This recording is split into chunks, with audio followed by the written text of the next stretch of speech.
राधे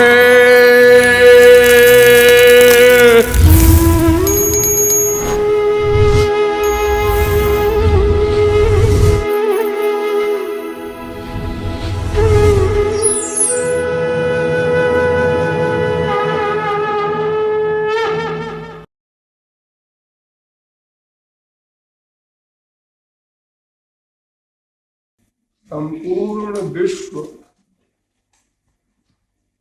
भाग रहा है। क्यों? सब पागल है। संपूर्ण विश्व पागल है। आप लोग ये मत समझिए कि मैं अपने आप को छोड़ के कह रहा हूं।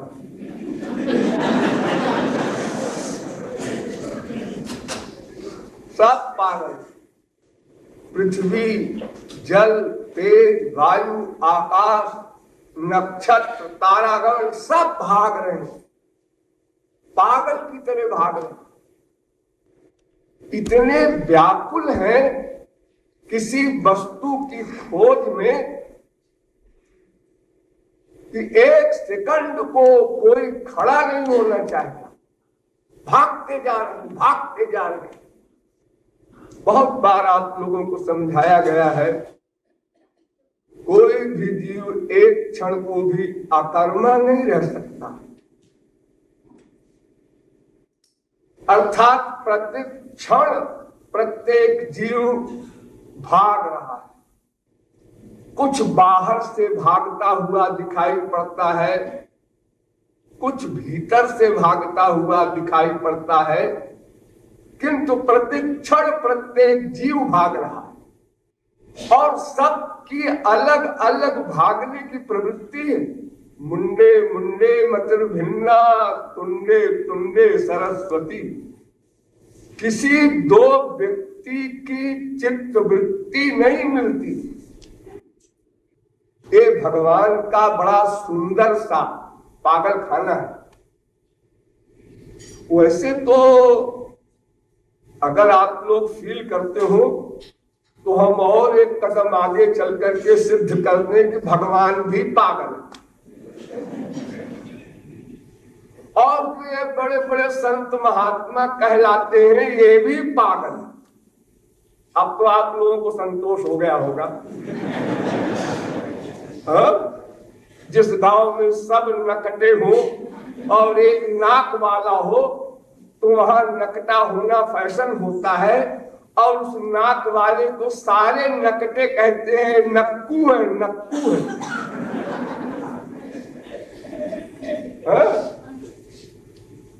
तो हम लोग भी पागल हैं और बड़े बड़े जीवन मुक्त कमलात्मा परमहंस श्रोत्रिय ब्रह्मनिष्ठ आत्माराम पूर्ण काम परम निष्काम योगींद्र वे भी पागल हैं। और इस विश्व का जो अध्यक्ष है, जिसका ये पागल खाना है, वो भी पागल है। ये सारे पागल दो भाग में विभक्त किए जा सकते हैं। इनका पार्टीशन किया जाए तो दो भाग में विभक्त हो जाएंगे। अर्थात कुछ तो किसी वस्तु के लिए पागल है और कुछ उस वस्तु के मिल जाने पर पागल है। तात्पर्य ये कि विश्व का प्रत्येक जीव जो भाग रहा है, दौड़ रहा है, ये केवल आनंद के लिए भाग रहा है। केवल आनंद के लिए। और जिनको आनंद मिल गया वो आनंद में पागल है। संत महात्मा और भगवान ये आनंद में पागल है और हम लोग आनंद के लिए पागल है। सब पागल। संत महात्माओं को जब हम देखते हैं तो कहते हैं बेचारे का गड़बड़ है। बावरो भयो है लोग बावरी कहत मोको और बावरी कहते हम काहू ना बरजिहो कहैया सुनैया तजो बाप और भैया तजो दैया तजो मरिया पै कन्हैया नाही तजियो। ये संत लोग कह रहे हैं कि ये सब दुनिया पागल है। तो सारे पागल विरोधी पार्टी को पागल कहते हैं, अपने आप को पागल नहीं समझते। पागल की यही पहचान है जो अपने को पागल न माने। तो संत और भगवान वो स्पिरिचुअल हैप्पीनेस, दिव्यानंद, अपर में अपौरुष परमानंद में पागल है, लीन है। और जिनको वो आनंद नहीं मिला वे बेचारे भूखे हैं, प्यासे हैं, उस आनंद के लिए व्याकुल होकर ऐसे भाग रहे हैं कि उनको इतनी भी फुर्सत नहीं है कि पहले समझ तो ले आनंद है क्या बलाए, आनंद है कहाँ, वो कैसे मिलेगा, ये सब जानने की भी उनको छुट्टी नहीं।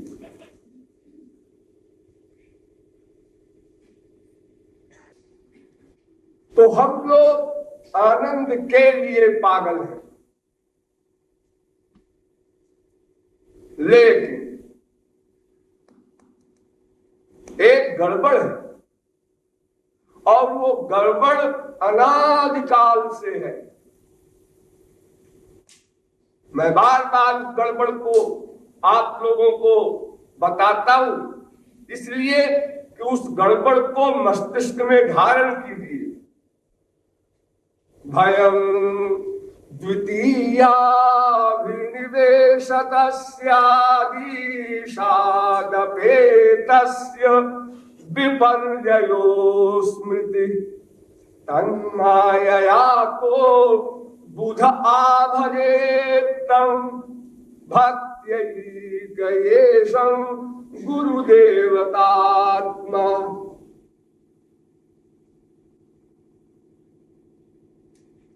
वेद व्यास ने कई लाख, 4 लाख श्लोक लिखे, लेकिन मुझे ये सबसे अधिक पसंद है। ये काम का है इसलिए इतना सुंदर लिखा है वेद व्यास ने। इस छोटे से श्लोक में इतनी साइंस भर दी है कि इसके आगे आपको कुछ समझना नहीं, पढ़ना नहीं, सुनना नहीं। उन्होंने कहा कि देखो तुम सब लोग जो भाग रहे हो आनंद के लिए, वो गलत दिशा में भाग रहे हो। जैसे इलाहाबाद यहां से पूर्व की साइड में है, तुम पश्चिम की साइड में भाग रहे हो, तो इलाहाबाद और दूर होता जा रहा है। तुमको पता नहीं है कि तुम जो आनंद चाहते हो वो कहां है। और ये अज्ञान आज का नहीं है, अनादिकाल का है। और ये अज्ञान भगवान से बहिर्मुख होने के कारण है।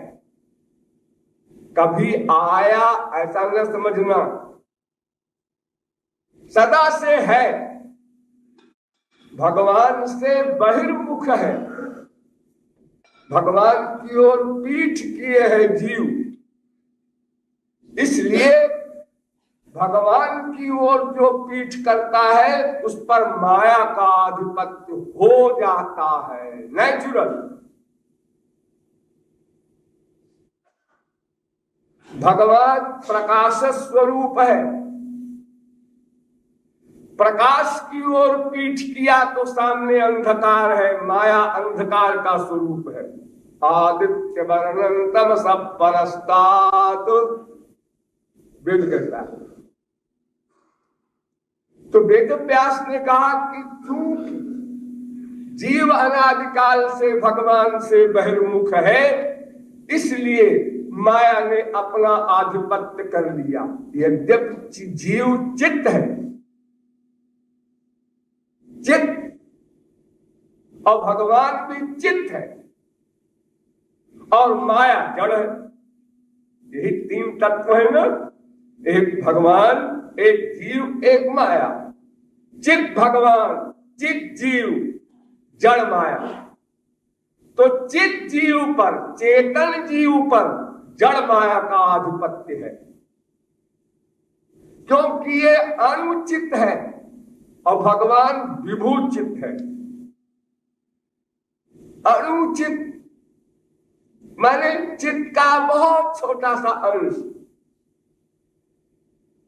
देखिए, प्रकाश का स्वरूप होता है सूर्य का, हाँ, और तारों का भी होता है प्रकाश का स्वरूप, आप देखते हैं, जी हाँ। चंद्रमा का भी होता है, देखते हैं, जी हाँ, देखते हैं। और दीपक का भी होता है, जी हाँ, देखते हैं। लेकिन करोड़ों दीपक, करोड़ करोड़ वाट के बल्ब लगा दो सारी दुनिया में, और सब तारे खिल जाए, चंद्रमा भी खिला हो, लेकिन रात रहेगी, रात नहीं जाएगी। और एक सूर्य निकला, रात गई। तो भगवान सूर्य है। शेष जितने भी जीव हैं ये अनुचित हैं। इसमें कोई अधिक चित्त वाले हैं, कोई बहुत कम चित्त वाले हैं, कोई और बहुत कम चित्त वाले हैं।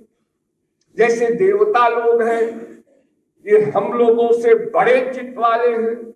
यद् यद् विभूति मत्सत्वं श्रीमदूर्जितमेव वा तत्तदेवावगच्छत्वं मम तेजोंस संभवम्। भगवान कहते हैं वो मेरे ही तेज के अंश हैं, लेकिन जरा वो बड़े। जैसे चंद्रमा, उसका बड़ा प्रकाश होता है। तारों में किसी का थोड़ा प्रकाश, किसी का अधिक प्रकाश। आपके यहाँ बल्ब जलते हैं, कोई 0 पावर का, कोई 25 पावर का, कोई 100 पावर का, कोई 1000 पावर का। ऐसे सब जीव हैं। तो जो कम पावर का होता है उस पर माया का आधिपत्य होता है, केवल सूर्य पर नहीं होता। इसलिए सूर्य आया, रात गई। सूर्य नहीं आया तो सब इकट्ठे प्रकाश देते रहे, फिर भी रात रहेगी। यानी जो बड़ी बड़ी चित्त शक्तियां हैं दैवी स्वर्गलोक की, उन पर भी माया का आधिपत्य है। अनुचित जो जीव है इन पर है तो कौन सा आश्चर्य है। ये आश्चर्य नहीं है जो हम लोगों पर माया का आधिपत्य है। जो बड़ी बड़ी पावर्स हैं, जैसे धन में कुबेर, प्रताप में सूर्य, रूप में कामदेव, ऐश्वर्य में इंद्र, बुद्धि में बृहस्पति, ये जो बड़ी बड़ी पर्सनैलिटी है जो पूरे माइक जगत में टॉप करती हैं, इनके ऊपर भी माया का आधिपत्य है। केवल सूर्य एक अकेला बचा, और चाहे वो चंद्रमा हो, चाहे तारागण हो, चाहे टिमटिमाते दीपक हो, ये सब है, लेकिन रात है। राकापति षोडश तारागण समुदाय असकल गिरिन तब लाइए, लेकिन रवि बिनु रात न जाए। केवल भगवान के सामने माया खड़ी नहीं हो सकती विद्रोह करके। माया जा नहीं सकती भगवान के पास। इसका मतलब ये मत समझना कि माया कोई विरोधी वस्तु है, ऐसा नहीं है। वो भगवान की शक्ति है। भगवान के सामने नहीं जाएगी अगर, तो फिर ये सृष्टि भी नहीं होगी। बहुत से लोग समझते हैं कि माया भगवान के सामने खड़ी नहीं हो सकती। ऐसा नहीं है। अरे तुम उन्हीं के अंदर रहती है, खड़ी होने की बात आप क्या करते हैं? क्योंकि मयाध्यक्षेण प्रकृति सूयते सचराचरम। ये सृष्टि जो आपके सामने है, ये माया से बनी है कि भगवान से बनी है? दोनों बातें आप शास्त्रों में सुनते पढ़ते हैं, लेकिन दोनों से बनी है। मेन भगवान है।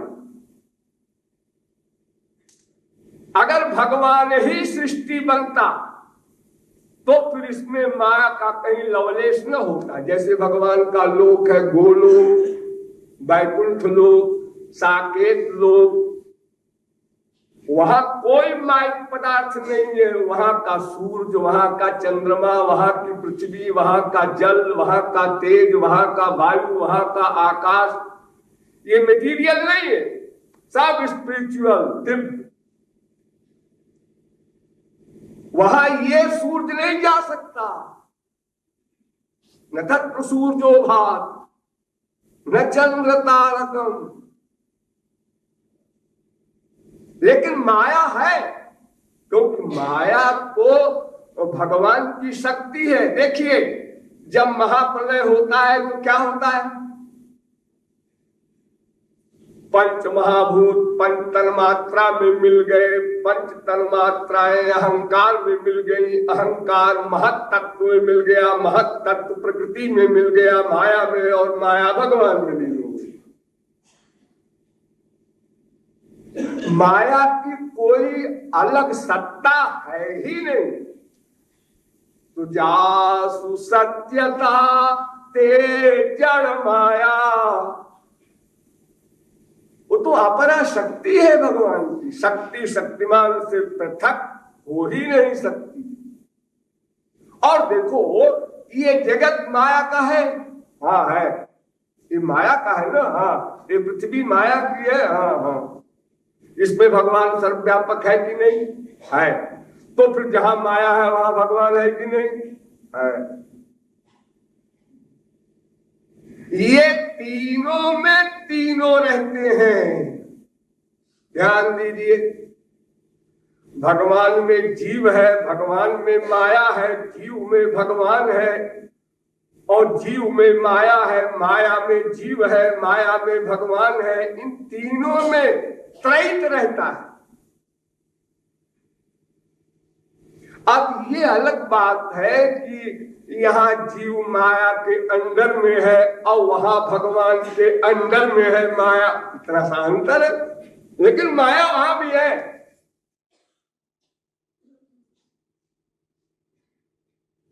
और वो माया नौकरानी है, भगवान की शक्ति है, इसलिए नौकरानी है, क्योंकि अंदर में है।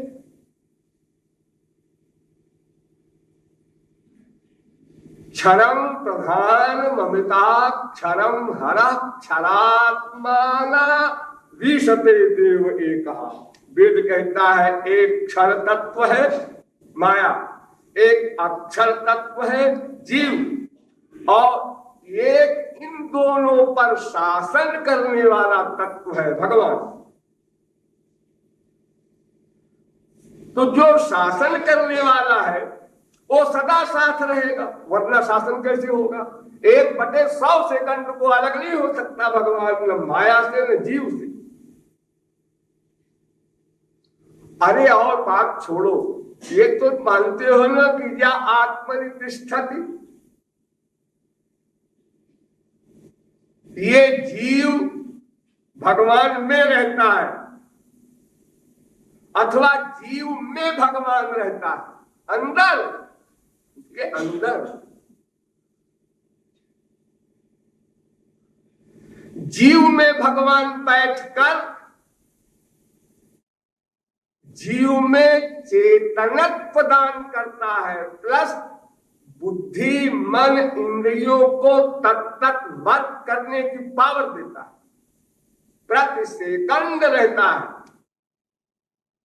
जब तक जीव की सत्ता है तब तक भगवान उसके साथ रहेगा, और जीव नित्य है इसलिए भगवान का संग भी नित्य होगा। इसलिए वेद कहता है चेतनस चेतनानाम एको बहुनाम जो विदधाति कामान। अरे चेतन जो जीव है उसको चेतनत्व दान कौन करेगा? ये हाथ है, ये हिल रहा है, ये चेतन नहीं है, हाथ तो जड़ है। आत्मा के कारण हाथ जैसे हिलता है, मुख बोलता है, कान सुनता है। जब कोई मर जाता है तो हाथ भी है, कान भी है, आंख भी है, कोई फर्क नहीं होता। आत्मा निकल गया, अब उसका शरीर शव हो गया, पंचमहाभूत का एक पुतला रह गया। तो जैसे आत्मा की शक्ति से इंद्रिय मन बुद्धि वर्क कर रहा है, ऐसे ही आत्मा भी परमात्मा की शक्ति से वर्क करता है। तो नित्य संग है परमात्मा का आत्मा के साथ, और नित्य माया के अंदर में है आत्मा। ध्यान दो, देखो तीनों एक जगह पर है। जीव में भगवान बैठकर गवर्न कर रहा है। गवर्न करने का मतलब ये नहीं कि जितने वर्क हम करते हैं भगवान कराता है, ऐसा नहीं। वो वर्क करने की पावर देता है। आप क्या वर्क करें ये आप पर डिपेंड करता है। जैसे पावर हाउस ने आपको पावर दे दी, इलेक्ट्रिसिटी दे दी, अब आप कमरा गर्म कीजिए, ठंडा कीजिए, या तार पकड़ के मर जाइए, ये सब आपकी जिम्मेदारी है। पावर हाउस इसका जिम्मेदार नहीं है। पावर हाउस ने कृपा करके आपको पावर दे दी, अब आप उसका सदुपयोग करें या दुरुपयोग करें, उसका दंड आप भोगें, क्योंकि उसके कर्ता आप। तो ये जो सुना जाता है कहीं कहीं लिखा हुआ या आम अज्ञानियों में तो खास तौर से है कि जो कराता है भगवान करता है, जो करे सो हरि करे हो कबीर कबीर, वही होता है जो मंजूर खुदा होता है, इत्यादि जो आप सुना करते हैं। यहां तक कि ब्रह्म सूत्र वेदांत में एक सूत्र बना दिया है, परात तच्छ्रुते, अर्थात उसको कराने वाला है, अगर वो न करावे तो कोई कुछ नहीं कर सकता। लोग कितना गोलमाल है भाषा में, अगर वो न करावे तो कोई कुछ नहीं कर सकता। अब भोले भाले लोगों ने कहा ऐसा है, हाँ, एष एव साधु कर्म कारयत, एष एव असाधु कर्म कारयत। अब सुनने वालों ने कहा तो बिल्कुल ठीक है, फिर वही कराते ही, हम तो पहले से कह रहे थे। लेकिन एक प्रयोजक करता होता है, एक प्रयोज्य करता होता है। यानी भगवान पावर देता है, लेकिन करने का अधिकार आपको देता है। स्वतंत्र क्रियमाणे वैकृतो भगवता विधा, कर्म करने में जीव स्वतंत्र है, फल भोगने में परतंत्र है। जब फल भोगने का नंबर आया तो आप इतराज करते हैं, भगवान ने ऐसा किया हमारे साथ। भगवान ने नहीं किया, और किसने किया? भगवान ने किया। जो तुम कहते हो ये भी ठीक है, लेकिन ये जो तुमको दंड दिया भगवान ने, ये क्यों दिया? कोई कैदी कहे कि जज ने हमको 10 साल की सजा दे दी, ये बदमाश जज। जज कहता है भैया मैं तुम्हारा दुश्मन नहीं हूं, तुमने ऐसे ऐसे अपराध किए हैं, उनका प्रमाण मिल गया है, इसलिए हमने दंड दिया है ताकि तुम भविष्य में अपराध न करो। तो भगवान कहते भाई तुमने कर्म किया खराब, उस समय तुमने नहीं सोचा कि जब इसका फल भोगना पड़ेगा तो क्या होगा। तुमको उस समय सोचना चाहिए था। जब तुम खाना खाते हो तो सोचते हो ना क्या खाना चाहिए कि शरीर को फायदा हो, किस किस चीज में विटामिन ए है, बी है, सी है, किसमें प्रोटीन है, किसमें लोहा तांबा इत्यादि धातुएं हैं, कितनी लिमिट में खाना चाहिए। ये क्यों सोचते हो क्योंकि शरीर रखना है और शरीर को स्वस्थ रखना है। अगर ठीक ठीक नहीं सोचते, अंड बंड खाए जा रहे हो, तो तुमको ये भी समझे रहना चाहिए कि फिर डॉक्टरों का फायदा करोगे, क्योंकि बीमारी शुरू हो जाएगी। अरे साल 2 साल 10 साल मान लो युवावस्था में किसी प्रकार घप गया, उसके बाद फिर वो जो गड़बड़ी अंदर सब कमजोर कर चुकी है पार्ट्स को, वो सब फिर निकलेंगी एक एक करके। अरे हमारा हार्ट तो कभी खराब नहीं था, ये हार्ट अटैक क्यों हो गया? अरे खराब हो रहा था, लेकिन युवावस्था में काम चलता रहा और तुम नहीं समझ सके। जब एकदम हालत खराब हो गई तब तुमको आइडिया हो। तो ऐसे ही हम जब कोई भी गलत काम करते हैं, वेद विरुद्ध शास्त्र विरुद्ध, तो उस समय तो हम कहते हैं देखा जाएगा जो कुछ होगा। तो आप जब आ गया तो फिर देखा जाएगा, आप देखो उसको, परेशान क्यों होते हो? क्यों एतराज करते हो कि हमको भगवान ने, देखो एक बेटा था वो भी भगवान ने छीन लिया, हमारे पड़ोसी के 7 बेटे थे तो 8वां हो गया। ये कौन सा न्याय है भगवान का? क्यों भगवान को कोसते हो? भगवान केवल फल देता है और कर्म करने की शक्ति देता है। दोनों पॉइंट पर ध्यान दो, सारी बात इसी दोनों पॉइंट पर निर्भर है। भगवत प्राप्ति तक नहीं भूलना। भगवान इंद्रिय मन बुद्धि आत्मा आदि में कर्म करने की शक्ति देता है, एक काम तो ये करता है भगवान।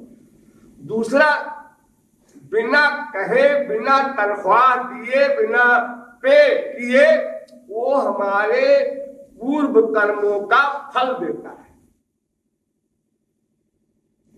क्यों? अब क्यों, क्या उसकी आदत है कृपा करने की? हमने तो कहा भी नहीं था कि हमने जो पूर्व जन्म में साधना की थी उसका फल दे दो, दे दिया उसने। हम कहीं ढूंढने नहीं गए, लेकिन हमको एक संत मिल गया। हमने प्रयत्न नहीं किया, हमको ये फल मिल गया। तो ये मिल गया, ये कोई अकस्मात आसमान से नहीं गिरा।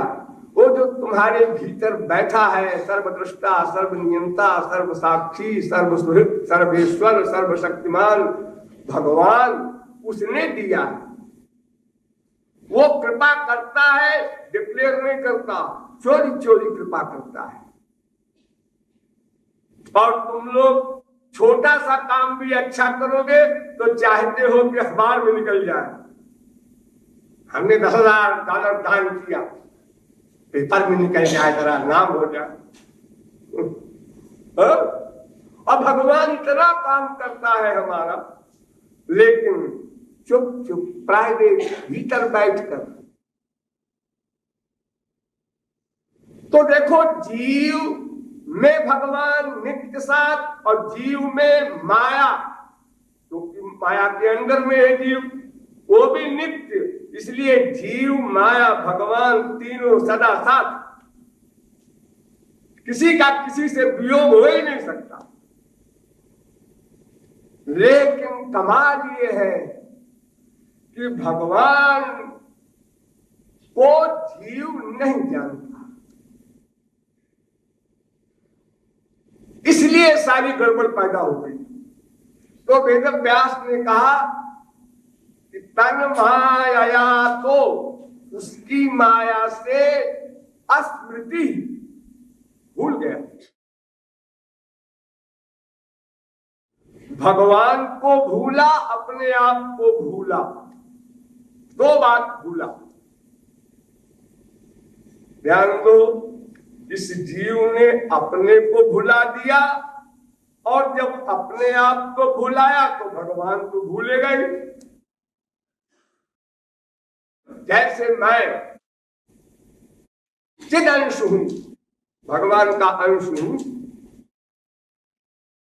ये जीवात्मा।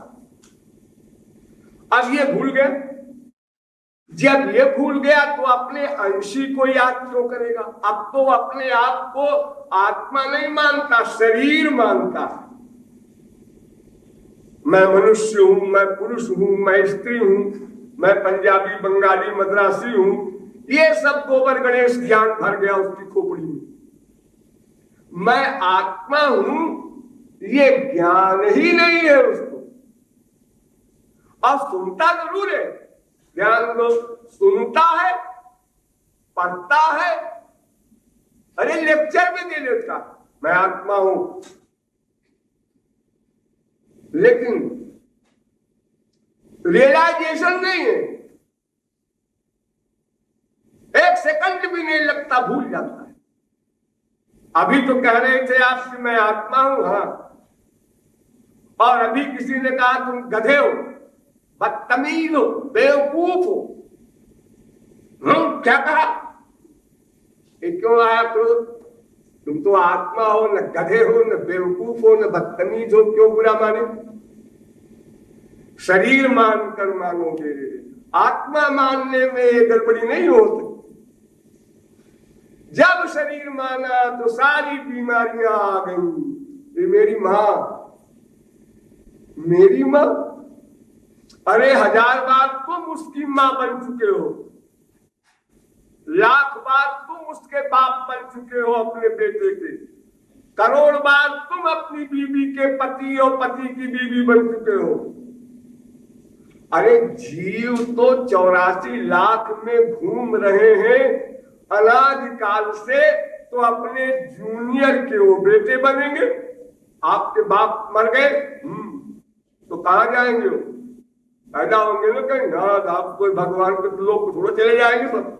जो मायाबद्ध थे कहां पैदा होंगे? वही अपने नाती पोते में फिर पैदा होंगे। हम उनके पूर्वज हो जाएंगे, फिर हमारा फोटो टांगेंगे वो, फिर हम मरेंगे तो फिर अपने बेटे पोते के बेटे बनेंगे, तो फिर हम उनके पुरखे, वो हमारे पुरखे। यही नाटक चल रहा है। अनंत बार ये नाटक हो चुका है। तो हमने जब अपने स्वरूप को भुला दिया, अपने को देह मान लिया, तो फिर देह के सुख को अपना सुख मान लिया। बस अब गड़बड़ शुरू हो गई। जब मैं देह हूं तो देह के सुख देने का एम हमारा है, तो फिर पैसा कमाओ। क्या होगा पैसा? पैसे से सामान आएगा। क्या होगा सामान का? इंद्रियों को सुख मिलेगा। लेकिन तुम तो आत्मा हो, है? ये सब मैं क्या करने लगा?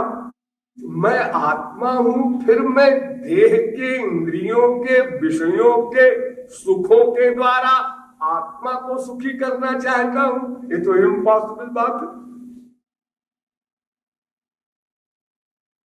ये तो अननेचुरल है। आत्मा दिव्य है, शरीर पंच महाभूत का मटेरियल है, संसार मटेरियल है, तो शरीर का सब्जेक्ट संसार है, क्योंकि दोनों मटेरियल है। और आत्मा दिव्य है, उसका सब्जेक्ट परमात्मा ही होगा। ही तो चूंकि हमने अपने आप को भुलाया, इसलिए भगवान को भी भुला दिया। वो अपने आप भूल जाएगा। भगवान नाम की कोई चीज भी है, ये कल्पना भी नहीं हो सकती। अब कोई कहेगा भी तो हंस देगा, और अगर सीरियसली सुन भी लिया, हाँ ठीक है, वो भी ठीक कहते हैं, लेकिन ऐसा है कि अपने को करोड़पति बनना है। हाँ, सुन भी लिया, समझ भी लिया, सिर भी हिला दिया, हाँ बहुत अच्छा ज्ञान दिया गुरु जी ने, लेकिन एक लेकिन लग गया, और फिर अपने जहां के तहां खड़े, कोई चेंज नहीं। तो अपने आप को भुला देने के कारण, हम अपने को शरीर मानने के कारण, अपने को पंच महाभूत का पुतला मानने के कारण, इस पंच महाभूत के जगत के विषयों में भाग रहे और ढूंढ रहे हैं स्पिरिचुअल हैप्पीनेस, दिव्यानंद।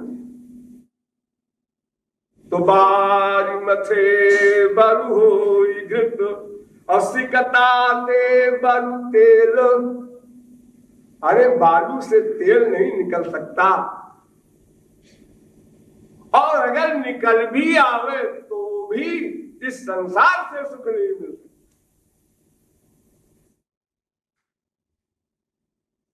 ये बात आप लोग बहुत अनुभव कर चुके हैं, एक दो बार नहीं। लेकिन वो जो पहला पॉइंट आपने भुला दिया, मैं आत्मा हूं, तो वो सारा समझा हुआ नासमझ बना देता है। और ये आपके सामने बलवान हो जाता है, मैं शरीर हूं। ये आप नहीं भूल पाते, मैं शरीर हूं, तुम्हारा बाप, तुम्हारी मां हूं, तुम्हारा बेटा हूं, तुम्हारा पति हूं। ये सारी दुनिया में जो क्रांति हो रही है, ये क्या है? किस लिए?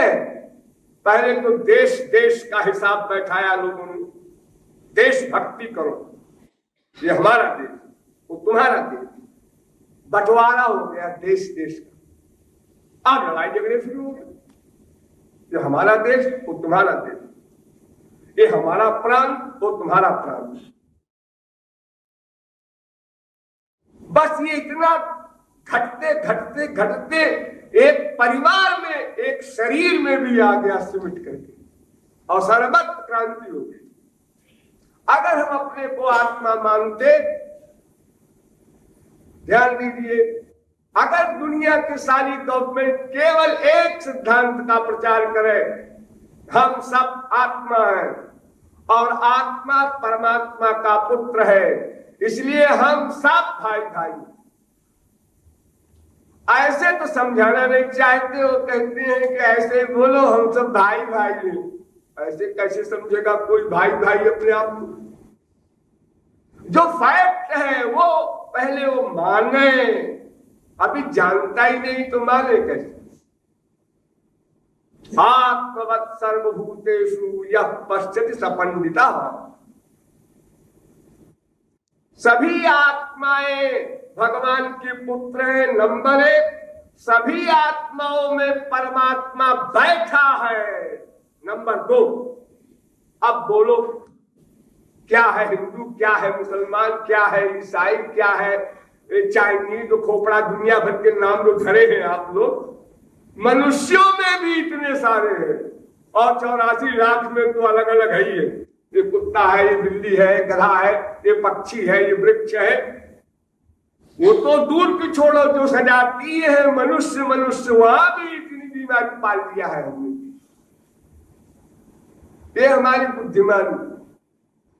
बहुत साल पुरानी बात है, हमारे देश में अमेरिका का राष्ट्रपति आया था एक, आइजनहावर। मैं उस समय दिल्ली में था, तो उसने अपनी स्पीच में एक सेंटेंस कहा, हमको बहुत अच्छा लगा। उसने कहा कि गॉड ने हमको पावर दी है मटेरियल, लेकिन गॉड हमको सद्बुद्धि दी दे कि हम इसका ठीक ठीक उपयोग कर सकें। एक पुरानी बात है कितनी, अब आज तो साइंस कितनी आगे हो गई, उसके आगे आइजनहावर के जमाने से लेकर के। लेकिन उस समय भी उन्होंने यही कहा था कि वो सद्बुद्धि दे। ये सद्बुद्धि, सद्बुद्धि कब आएगी? जब सत्य को मानो। अभी तो तुम सत्य को मानते ही नहीं, असत को मानते हो अपना एम, संसार, इसमें सुख है। अरे मोटी अकल की बात समझो, अगर खरबों डॉलर का कोई एक मकान बनावे, एक मकान में खरबों डॉलर लगा दे, सब हीरे हीरे जड़ दे उसमें चारों तरफ, करोड़ों कोहनूर हीरा की तरह उसमें हीरे लग जाए, और एक आदमी उसमें कह दिया जाए कि आप इसके मालिक हैं। लेकिन वो आदमी पागल हो, वो आदमी पागल हो, नॉर्मल लो, तो बताओ वो आदमी इतनी बड़ी उस वैभव की वस्तु का कैसे सही उपयोग करेगा, उसको क्या सुख मिलना है उससे। तो हमारी जो भीतर की मशीन है अंतःकरण, जिसको मन बुद्धि आदि कहा जाता है, उसको ठीक करने का कोई साधन है रशिया के पास, अमेरिका के पास, चाइना के पास, इंडिया के पास? तो एक ही उत्तर मिलेगा कि भगवान के द्वारा वो मशीन ठीक होगी। वो चाहे अमेरिका बोले चाहे इंडिया बोले, यही बोलना पड़ेगा कि भीतर की मशीन अंतःकरण की शुद्धि भगवान के द्वारा होगी, और वो तब होगी जब हम अपने आप को आत्मा मान लें, अन्यथा नहीं हो सकती। तो अपने आप को अगर हम आत्मा मान लें तो हम पागल तो रहेंगे, लेकिन फिर हम उस आनंद के सही पागल हो जाएंगे। अभी उस आनंद के पागल हैं, लेकिन उस आनंद के गलत पागल हैं। ध्यान दो, यानी चाहते तो हम वही आनंद है जो तुलसीदास, सूरदास, मीरा को मिला था। आनंद तो वही चाहते हैं, लेकिन हमारी रिसर्च, हमारी खोज गलत जगह पर हो रही है। खोजना गलत नहीं है, लेकिन एरिया गलत है। हम चूने के पानी को मथ कर मक्खन चाहते हैं। दूध में मक्खन होता है, चूने के पानी में मक्खन नहीं होता। तो इसलिए जब हम अपनी स्थिति को ठीक ठीक समझ लेंगे तो हम पागल तो रहेंगे, लेकिन सही पागल हो जाएंगे। वास्तविक आनंद के लिए हम दीवाने होकर भागेंगे। फिर हम जगत के पदार्थों में आनंद की खोज नहीं करेंगे। और जब ठीक ठीक खोज करेंगे तो फिर उसके पाने में कुछ परिश्रम नहीं है, कोई दूरी नहीं है, कहीं जाना नहीं है, कुछ समझना नहीं है, कुछ करना नहीं है। इतना इजी है। धावन नेत्रे न स्खले न पते दिह। वेद व्यास कहते हैं कि भगवान ने तो इतनी कृपा की है अपने आनंद को देने के लिए कि आंख नहीं है आपके, कोई बात नहीं, कान भी खराब है, कोई जरूरत नहीं, जबान भी आप गूंगे हो, कोई जरूरत नहीं, पैसे भी रहे तो कोई आवश्यकता नहीं, हाथ भी नहीं, उसकी भी जरूरत नहीं। अगर कोई पर्सनैलिटी है तो उसके मन अवश्य होगा। भगवान कहते हैं मन हमको दे दो और हम कुछ नहीं चाहिए, बाकी सब चीज संसार को दो, मन हमको दे दो। बस एक छोटी सी चीज मांगते हैं और उस मन को लेकर के हम निहाल नहीं होंगे, क्योंकि तुम्हारा मन तो अनादिकाल से गंदा है। ये जो शरीर है आपका, जो चमड़ा दिखाई पड़ता है चिकना चिकना ऊपर से, अगर किसी डॉक्टर से पूछो या अपने पेट के भीतर झांक के देखो तो उल्टी होने लग जाए आपको। इतनी गंदगी भरी है जिसके लिए हम दीवाने घूमा करते हैं चारों तरफ शरीर के पीछे।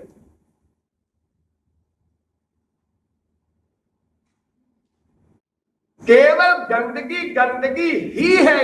इस शरीर की एक भी चीज आप पसंद नहीं करते। अगर इसमें की एक चीज आपके कमरे में रख दी जाए तो 2-4 दिन में ही आप कमरा छोड़ के भाग जाएंगे। खून रख दिया जाए, मांस रख दिया जाए, कफ रख दिया जाए, मल मूत्र रख दिया जाए, जितनी भी चीजें आपके शरीर में है, ये अगर निकाल करके आपके कमरे में रख दी जाए तो आप उस कमरे में रह नहीं सकते। इतना गंदा शरीर है, लेकिन इससे अनंत गुना गंदा मन है आपका अंतःकरण। अनंत भगवान के अवतार आए, अनंत संत आए, लेकिन तस्त मस्त नहीं हुआ मन, डटा हुआ है अपनी जगह पर। सब सुनते हैं, सब मानते हैं, समझते हैं, लेकिन फिर अबाउट टर्न हो जाते हैं। वो मानना भी बस कुछ सेकंड का होता है।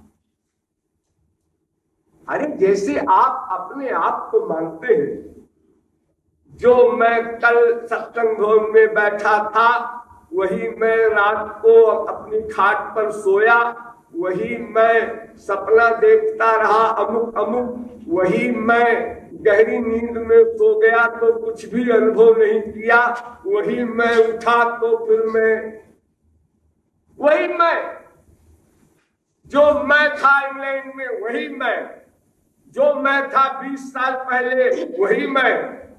हर समय मैं को आप लोग अनुभव करते हैं। ऐसे ही आपको अनुभव करना चाहिए ना, मेरा वो, मेरा वो, मेरा वो, क्योंकि वो मैं में ही बैठा है, इतने नजदीक बैठा है कि नजदीकी भी उससे दूर है। ध्यान दो, नजदीकी जो होती है, जैसे दो बाल है, सिर के बाल दो लो और सबसे नजदीक उसको रख दो, सबसे नजदीक मिले ना बस, तो सबसे नजदीक दोनों बालों को रख दोगे तो कहोगे ये सबसे नजदीक रखा है मैंने, अब इससे नजदीक करेंगे दोनों बाल मिल जाएंगे। हाँ, ये जो सबसे नजदीक आपने रखा है दोनों बालों को, उससे भी नजदीक है भगवान आपसे, क्योंकि वो आपके भीतर बैठा है, आत्मा के भीतर। जैसे दूध में घी व्याप्त है, जैसे तिल में तेल व्याप्त है, ऐसे बैठा है, कहीं ढूंढना नहीं है उसको। मथुरा जाए, वृंदावन जाए, कि गोलोक जाए, कि बैकुंठ जाए, इतना इजी है, इतना सरल है। कोई कर्म नहीं चाहता अपने पाने के लिए, आनंद देने के लिए, कोई मूल्य नहीं मांगता। अच्छा चलो मुंह से मांगना तो पड़ेगा, हे भगवान आनंद दो, बिल्कुल नहीं, भगवान शब्द न बोलो, काम बन जाएगा। कहीं जाओ नहीं, कुछ मुख से बोलो नहीं, कुछ हाथ से करो नहीं, पैर से कहीं चलो नहीं, कान से कुछ सुनो नहीं, कोई चीज की, किसी इंद्रिय की आवश्यकता नहीं है, इतना सरल है। अगर तो उसका कोई रूप वो भी नहीं, कोई नाम उसका वो भी नहीं, वो कहता है तुम मेरा नाम गधा रख लो, सुअर रख लो, जो चाहे तुम मेरा नाम रख लो, जो चाहो मेरा रूप बना लो, जो चाहे मुझे कपड़े पहना दो, जो चाहो मुझे खिलाओ। पत्रम पुष्पम फलम तोयम यो में भक्त्या प्रयच्छति तदहम भक्ति उपहित मस्नामि। मैं सब ले लूंगा तुम्हारी गंदी चीज। देखो संसार में भी लोग अपने लेबल देखते हैं, लेबल। करोड़पति की लड़की है तो भाई करोड़पति के यहाँ ब्याह होना चाहिए, लड़की बड़ी सुंदर है, लड़का भी सुंदर होना चाहिए। भाई देखो लेबल देखते हैं, लेबल।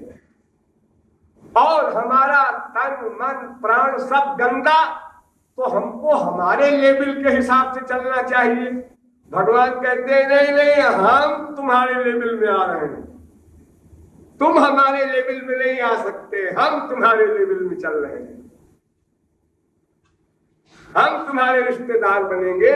यमे वैस वृणुते तेन लभ्यस्तस्यैष आत्मा विवृणुते तनुध्वं स्वं। वो वर्ण करने को तैयार बैठा है, आ जाओ। और फिर भी अनादिकाल से अब तक हम बहिर्मुख हैं।